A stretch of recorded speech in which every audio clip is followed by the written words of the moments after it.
قیمتیں بڑھتی چلی گئیں، لیکن لوگوں کو ان کی ضرورت کی چیزیں تو وقت پر پہنچنے لگی اور مل جانے لگی، اور لوگوں نے ترقی کی پیٹرول کے، ڈیزل کے، خام تیل کے، اور اسی طرح سے گیس کے خزانے اللہ پاک نے انسانوں کے پہنچ تک آسانی کر دی، ان کو پہنچا دیا۔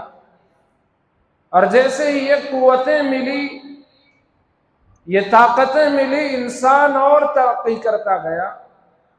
جو کام مہینوں میں ہوتے وہ دنوں میں ہونے لگے، جو ہفتوں میں کام ہوتے وہ گھنٹوں میں ہونے لگے، اور جو کام دنوں میں ہوتے تھے وہ لمحوں میں ہونے لگے۔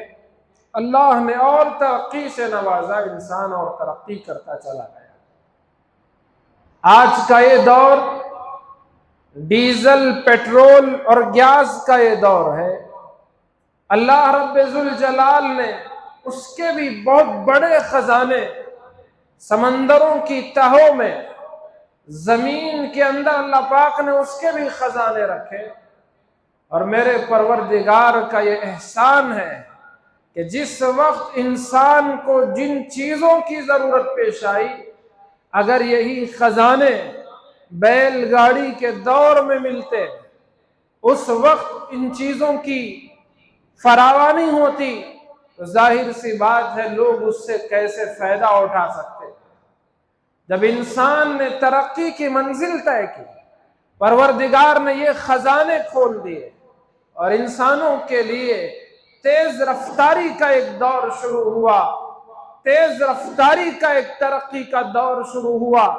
پھر اللہ کے ان خزانوں کے ذریعے لوگ ترقی کرتے چلے گئے، آسمانوں کی سیر کرنے لگے، اور سمندروں میں تیزی کے ساتھ سفر کرنے لگے، اور اسی طرح انسان نے اپنی کمن کو چاند تک پھینک دیا اور وہاں تک ڈال دی، مریخ پر اپنی پہنچ بنا لی۔ دھیرے دھیرے انسان ترقی کرتا چلا گیا، اور اللہ تبارک و تعالیٰ نے گیس، پیٹرول، ڈیزل کے خزانے مسلمانوں کی سرزمین پر رکھ دیا، اور ان کو اس کے ذریعے سے مالا مال کر دیا، پوری دنیا کو ان کا محتاج بنایا کہ آپ کو اگر موجودہ دور کی ترقی چاہیے تو آپ کو مسلمانوں کے پاس ان کے گیس، ڈیزل، پیٹرول کے خزانے لینے پڑیں گے، ان تک تمہیں پہنچنا ہوگا۔ جو لوگ نیک تھے دنیا سے چلے گئے، اور مال کی فراوانی بھی زیادہ ہو گئی، عیاش لوگوں نے ان کی جگہ لی۔ پھر کیا تھا؟ حالات اتنے بدلے، خزانے تمہاری سرزمین میں، لیکن مالک کوئی اور اس کا بن گیا۔ کسی اور کے حکم پر تم پیٹرول نکالو، کسی اور کے اجازت کے بغیر تم ڈیزل نہیں بیچ سکتے۔ حالات اتنی تیزی سے بدل گئے، باوجود خزانے ہونے کے تم دوسروں کے غلام بن گئے۔ اللہ رب ذوالجلال نعمتوں سے سرفراز بھی فرماتے ہیں، اور اگر اس کی ناشکری، نافرمانی میں اضافہ کرنے لگو اور توبہ کے دروازے کو نہ کھٹکھٹاؤ، تو پھر اللہ باوجود سب کچھ دینے کے پھر لوگوں کے غلام بنا دیں۔ یہی حال مسلمانوں کے ساتھ، مسلم ممالک کے ساتھ پیش آیا اور پیش آ رہا ہے۔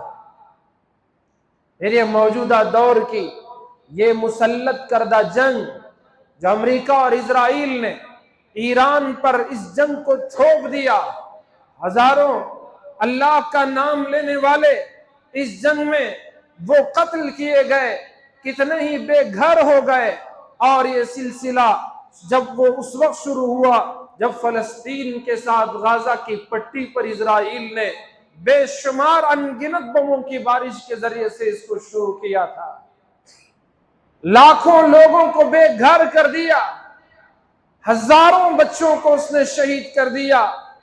کیا معصوم اور کیا جوان اور کیا بزرگ، اندھا دھند انہوں نے ان پر بمباری کر کے ان کو شہید کر دیا، اور کچھ لوگ تھے جو اس پر تالیاں پیٹ رہے تھے، ان کو اس وقت پتا چلتا اگر وہ بم ان کے گھروں پر گرتا، ان کی اولاد اس میں جل جاتی، ہم تو یہ نہیں چاہتے کہ کسی کے ساتھ ایسا حادثہ پیش آئے۔ اسلام نے جو انسان بے گناہ ہے اس کو قتل کرنے سے اسلام نے منع کیا، قرآن نے منع کیا۔ ہم کسی کی بربادی پر خوش نہیں ہوتے اور ہم کسی کو اپنی طرف سے برباد کرنا بھی نہیں چاہتے اور برباد ہوتے دیکھنا بھی پسند نہیں کرتے۔ اسلام تو امن کا مذہب ہے، امن سکھاتا ہے، سلامتی کی تعلیم دیتا ہے۔ اس نے کہا، رسول اللہ صلی اللہ علیہ وسلم نے ارشاد فرمایا، المسلم من سلم المسلمون من لسانہ ویدہ، مسلمان کی شان یہ ہے کہ اس کے ہاتھ اور زبان سے مسلمان محفوظ رہے۔ المؤمن من امنہ الناس بوائقہ، ایمان والے کی شان یہ ہے کہ پوری دنیا کے انسان اس سے امن محسوس کرے، محفوظ رہے، اپنے آپ کو محفوظ سمجھے، تب جا کر ایک مومن کہلانے کے قابل بنتا ہے۔ لیکن جو لوگ مسلمانوں پر حملہ کریں، اسلام پر انگلیاں اٹھائے، اسلام کے احکامات پر انگلیاں اٹھائیں اور بے جا ظلم اور تشدد برپا کرے، ظلم و ستم کے پہاڑ ڈھانے لگے، تو پھر اہل اسلام کو، ایمان والوں کو بھی اجازت ملتی ہے کہ اپنا دفاع کریں۔ یہ دنیا کے ہر مذہب کا، ہر قوم کا یہی خیال ہے اور ہر ایک کی یہی تعلیمات ہے کہ جب تمہارے اوپر کوئی چڑھ دوڑنے کی فکر کرے، جب تمہارے اوپر کوئی حملہ آور ہو جائے، اپنا دفاع تو کرو۔ اللہ رب ذوالجلال نے جتنی مخلوق دنیا میں پیدا فرمائی، سب کے اندر سیلف ڈیفنس کا ایک مادہ رکھا ہے۔ کسی کے اندر ایسی ہوا ان کے اندر رکھی جو ایک زہریلی قسم کی ہوتی ہے، جب سامنے والا حملہ آور ہوتا ہے تو وہ اپنی طرف سے وہ ہوا خارج کرتا ہے جو زہر آلود ہوتی ہے۔ کسی کے اندر دانتوں میں زہر رکھا، اس کے ذریعے سے وہ ڈسے تو پھر وہ سامنے والے کی ہلاکت کا ذریعہ بن جائے۔ کسی کے دم میں زہر رکھ دیا، کسی کے کانٹے میں زہر رکھ دیا، کسی کے جیب میں زہر رکھ دیا۔ اللہ نے مختلف قسم کی مخلوق کو مختلف قسم کا اپنے دفاع کرنے کا ملکہ رکھا۔ تو یہ عام بات ہے، جب کوئی کسی اور کو نقصان پہنچانا چاہے تو اس کو حق بنتا ہے کہ وہ اپنے نقصان کا دفاع کرے، اپنے آپ کو بچانے کی فکر کرے، مقابلے کے لیے سامنے آ جائے۔ یہی اسلام نے بھی قانون بنایا، یہی پوری دنیا کے ہر ملک کا قانون اور آئین یہی ہے کہ جب کبھی تمہاری دھرتی پر کوئی قبضہ کرنا چاہے، تمہارے اوپر ظلم کرنا چاہے، تمہیں نقصان پہنچانا چاہے، تو پھر تمہیں اختیار ہے کہ تم اس کا دفاع کرو۔ حالانکہ شیعہ مسلمانوں سے عقائد میں ہمارا اختلاف ہے، فروعی مسائل میں ہمارا اختلاف ہے۔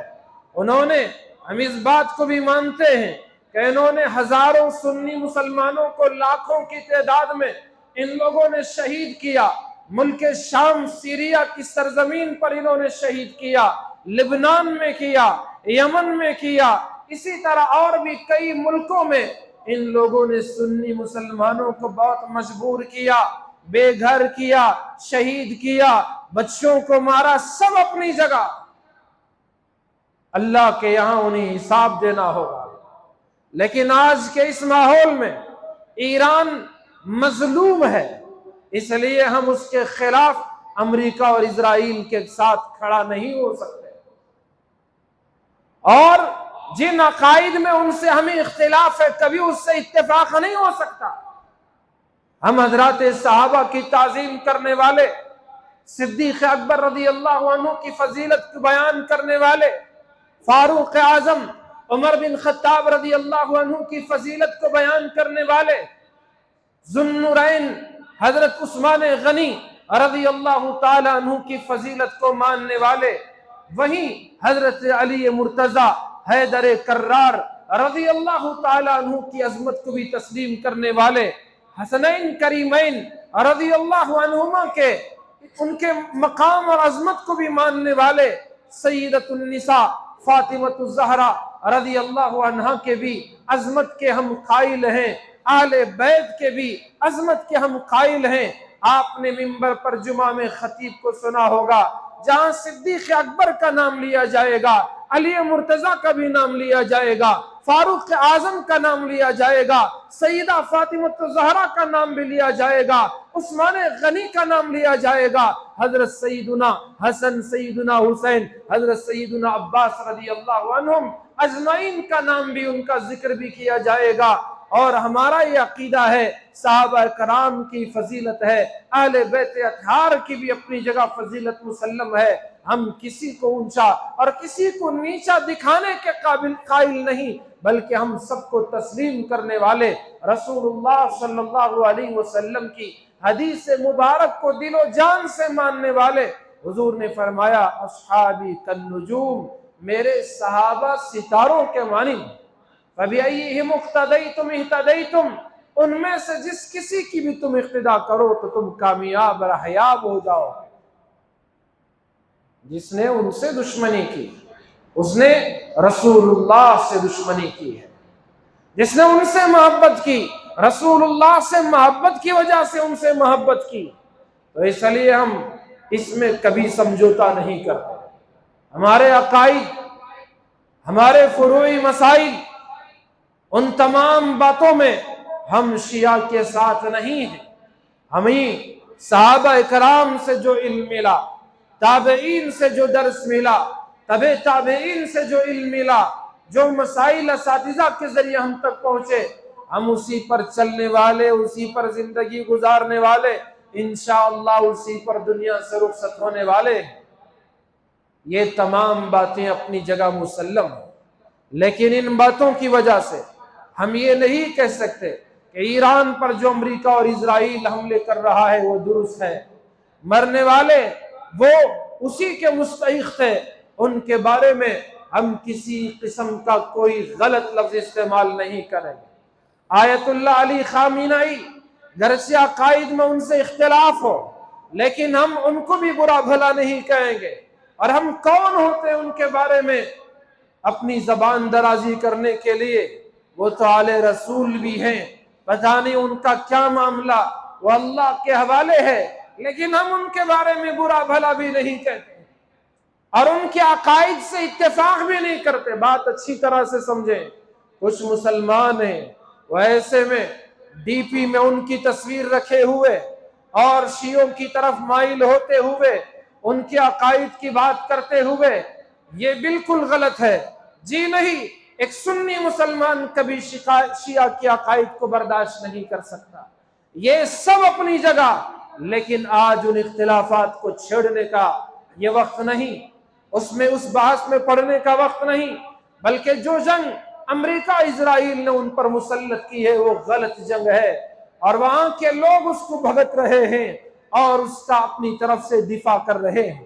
غرض اس جنگ کی وجہ سے تیل کے خزانے، پیٹرول اور ڈیزل کے خزانے جو دنیا تک پہنچتے تھے، وہ گیس کے خزانے جو دنیا تک آسانی سے پہنچتے تھے، ہماری دکانوں، ہماری ہوٹلوں، ہمارے گھروں تک آسانی سے پہنچتے تھے، اس پر اب ایک قسم کی عجیب کیفیت، عجیب حالات آ گئے۔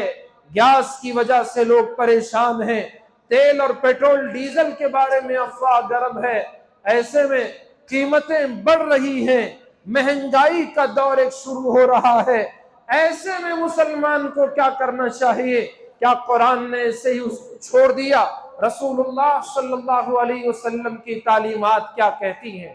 یاد رکھیں، ایسے وقت میں گیس کو ذخیرہ کر لینا، پیٹرول کا ذخیرہ بنا لینا، اپنے لیے خاص کر لینا، اور کچھ دکاندار جو گیس بیچنے والے، گیس کا پمپ چلانے والے اور پیٹرول ڈیزل بیچنے والے، کہیں ایسا نہ ہو کہ اگر اس کو ذخیرہ کر کے رکھیں اس انتظار میں کہ کل مہنگائی آئے گی، لوگوں کو ضرورت زیادہ پیش آئے گی، کل ان کو اچھی قیمتوں میں بیچا جائے گا۔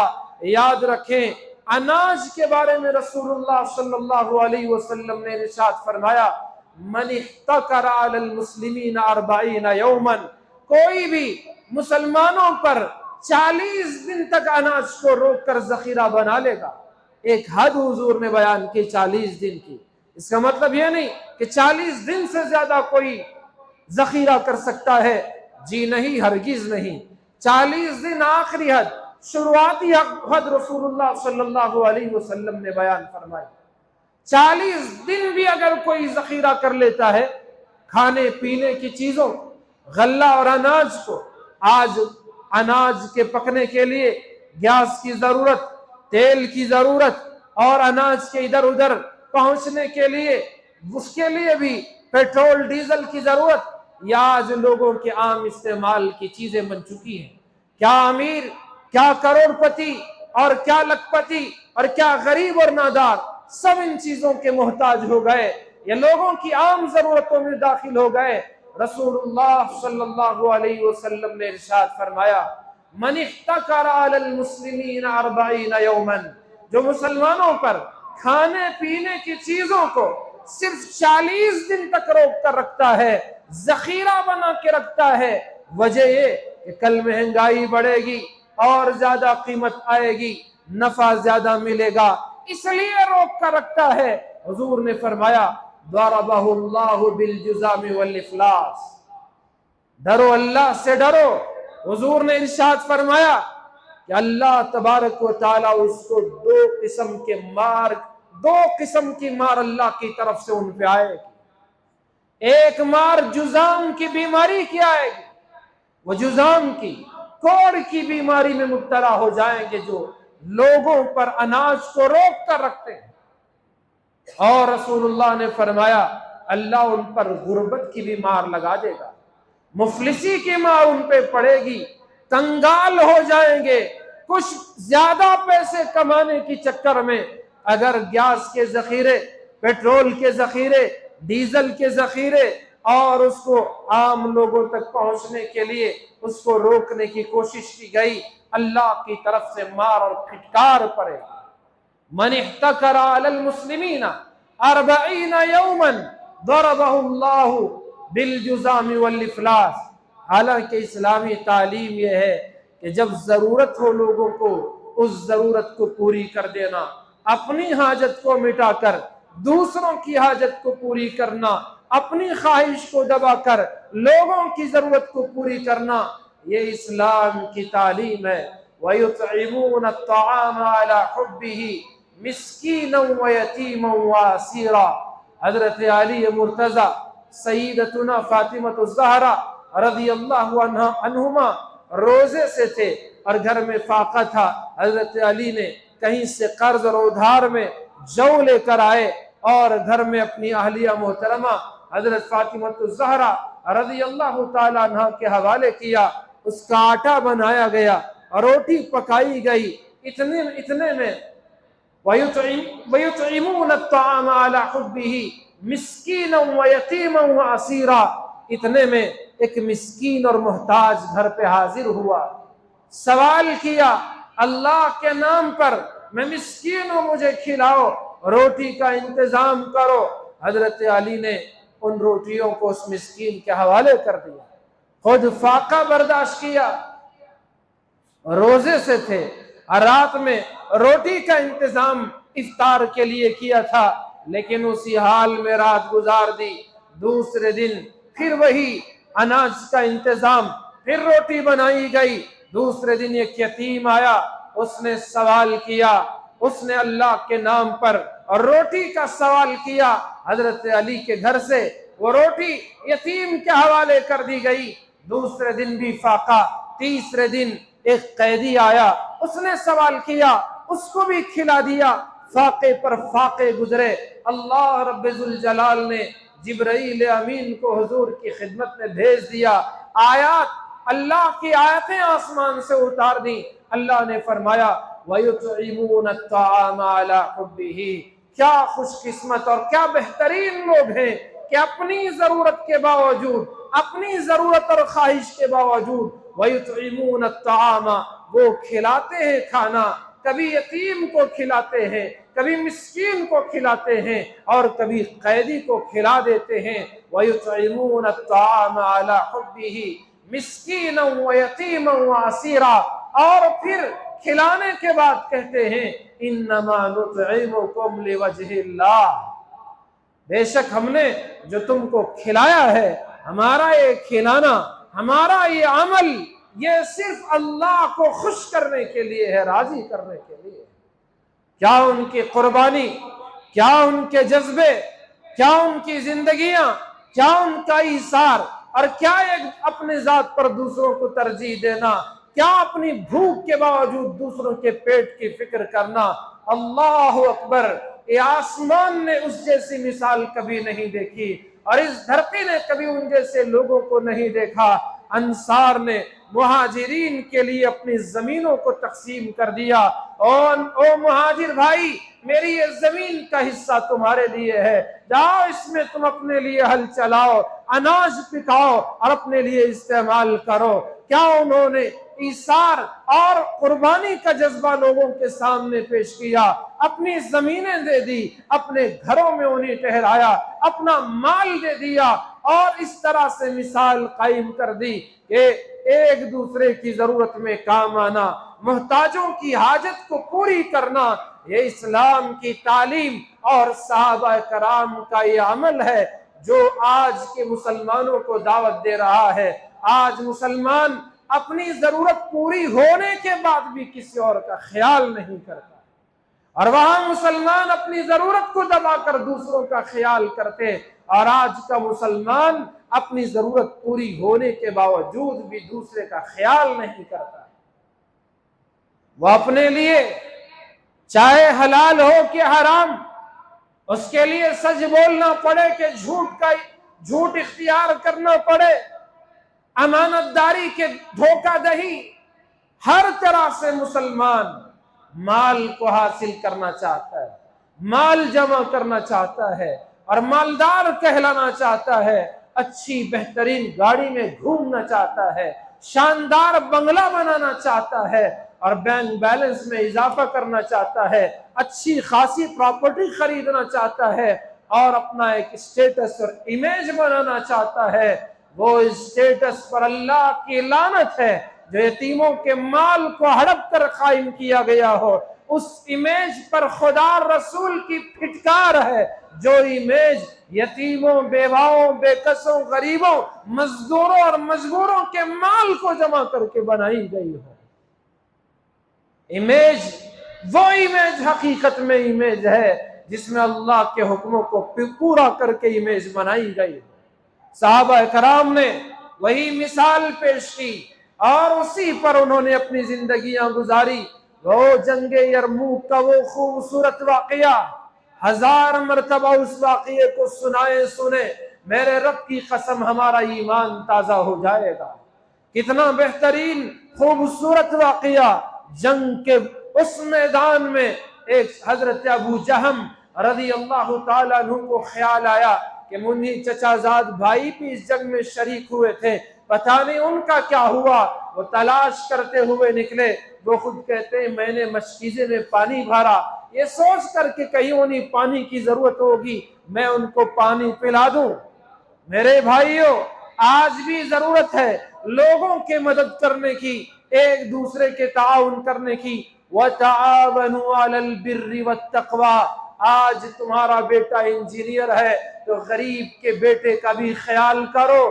آج تمہارے بیٹے نے اچھی تعلیم حاصل کی ہے، پڑوس میں جو غریب کے بچے ہیں ان کی تعلیم کا بھی آج خیال کرو۔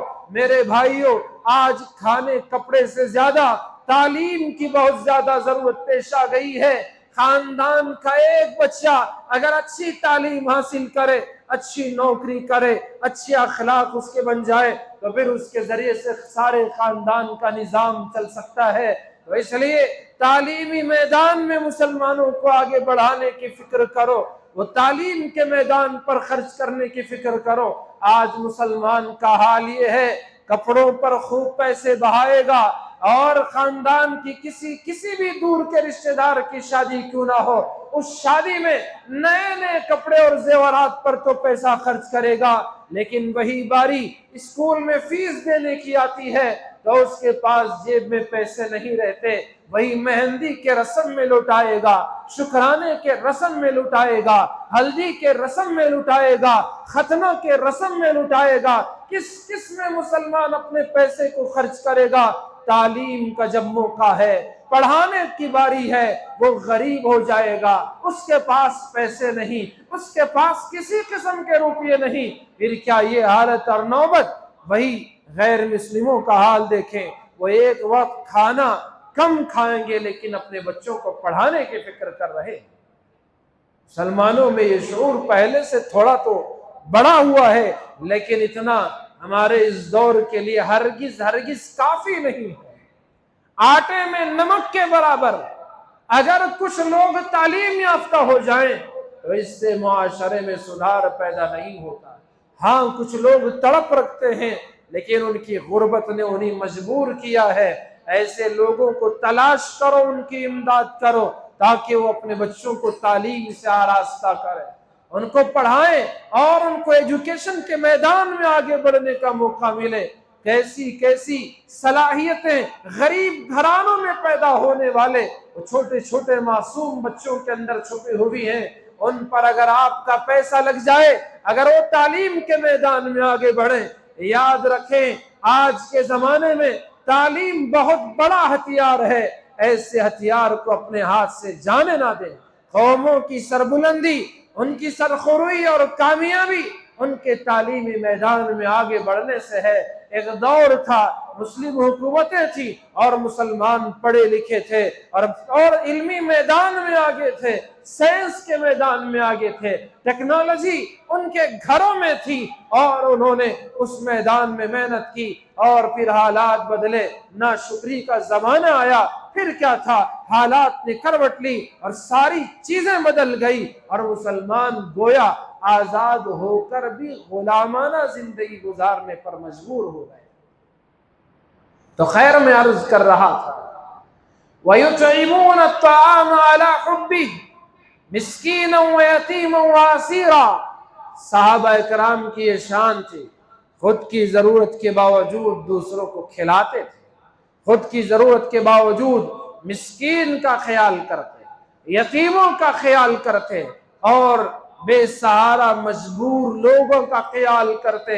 اللہ رب ذوالجلال نے قرآن مجید میں ارشاد فرمایا فَلَقْتَحَمَ الْعَقَبَةَ، وہ گھاٹی کو چھلانگ نہ لگایا، گھاٹی کو وہ نہیں کودا۔ فَلَقْتَحَمَ الْعَقَبَةَ، پھر اللہ پوچھتے ہیں وَمَا أَدْرَاكَ مَا الْعَقَبَةُ، کیا ہے گھاٹی، آپ کو پتا ہے؟ یعنی جس طرح سے گھاٹی دو پہاڑوں کے درمیان جو گھاٹی کا راستہ ہوتا ہے وہ لوگوں کی نگاہوں سے، دشمنوں کی نگاہوں سے بچ کر گزرنے کا راستہ ہوتا ہے، تو اسی طرح دنیا میں گناہوں سے چھلانگ لگا کر آگے بچ نکلنے کا راستہ اللہ نے تشبیہ دے کر بیان کیا۔ فَلَقْتَحَمَ الْعَقَبَةَ، اس نے چھلانگ نہیں لگائی، گھاٹی کی چھلانگ نہیں لگائی، گھاٹی سے ہو کر نہیں گزرا۔ پھر اللہ پوچھتے ہیں وَمَا أَدْرَاكَ مَا الْعَقَبَةُ، کیا آپ کو پتا ہے کیا ہے وہ گھاٹی؟ اللہ نے اس کو بیان کے واضح کیا فَكُّ رَقَبَةٍ، وہ گردن آزاد کرنا، یعنی غلاموں کو آزاد کرنا۔ غلام اپنی غلامی کی زندگی میں مجبوری کی زندگی گزار رہا ہوتا ہے، اگر اسے کوئی مدد کر کے، جو صحابہ کے زمانے میں جب اسلام کا شروعاتی دور تھا، لوگ اس سے پہلے سے عرصے دراز سے لوگ جنگ میں جو قیدی ہو کر آتے ان کو غلام کی حیثیت سے وہ اپنے پاس رکھتے تھے اور ان کے خرید و فروخت کا بھی ایک سلسلہ چلتا تھا۔ پھر اسلام نے مہربانی کی، دھیرے دھیرے یہ غلامی کا دور ختم ہوا، تو اللہ نے فرمایا فَكُّ رَقَبَةٍ، سے غلاموں کو آزاد کرنا، گویا کہ گھاٹی سے چھلانگ لگانا اور پار کرنا ہے، بچا کر نیکی کے راستے کی طرف آ جانا ہے۔ فَكُّ رَقَبَةٍ أَوْ إِطْعَامٌ فِي يَوْمٍ ذِي مَسْغَبَةٍ، اور اللہ نے فرمایا یا کھانا کھلانا، کس دن میں؟